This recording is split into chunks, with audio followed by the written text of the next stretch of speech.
Hello bachcho, let's see this question. According to kinetic theory of gases, option A says pressure of gas is due to the collision of molecules with each other. Option B says kinetic energy is proportional to square root of the temperature. Option C says pressure of a gas is due to collisions of molecules against the side of container.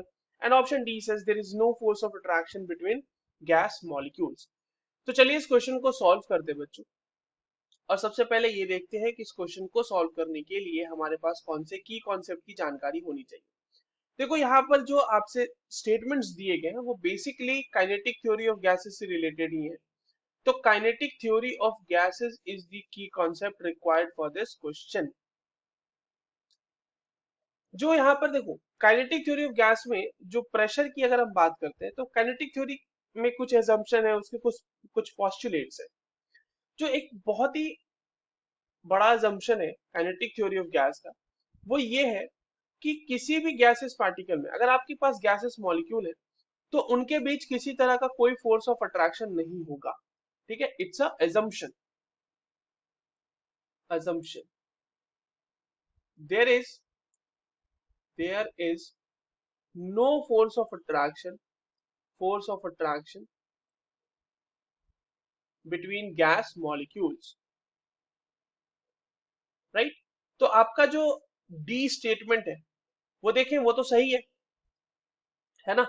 उसके बाद जो pressure की बात करता है kinetic theory of gas, वो क्या होता है, तो इन according to kinetic theory of gas the pressure exerted by a gas or the pressure of gas is basically the pressure exerted by the gas on the walls of container and which is due to the collision of molecules against the sides of the container।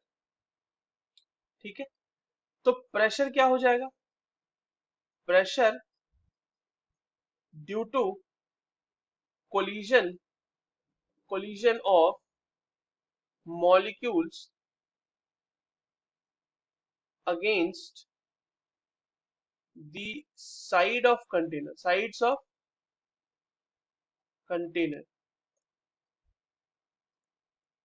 ठीक है, तो सी statement हमारा सही है। But अगर आप इसी के कॉन्ट्ररी ए स्टेटमेंट देखोगे तो वो गलत हो जाएगा ना। वहां पे प्रेशर ऑफ गैस कह रहा है कि it is due to collision of molecules with each other, तो ये गलत है। और जो बी स्टेटमेंट है बच्चों, kinetic energy is proportional to square root of the temperature, वो है क्या, तो ऐसा नहीं है। एवरेज काइनेटिक एनर्जी की अगर हम बात करें तो average kinetic energy for 1 mole I am writing, for 1 mole 3/2 R T होता है। तो आप डायरेक्टली देख सकते हैं it is proportional to T directly, not square root of T. This is valid for 1 mole. ठीक है, 1 मोल ऑफ गैस।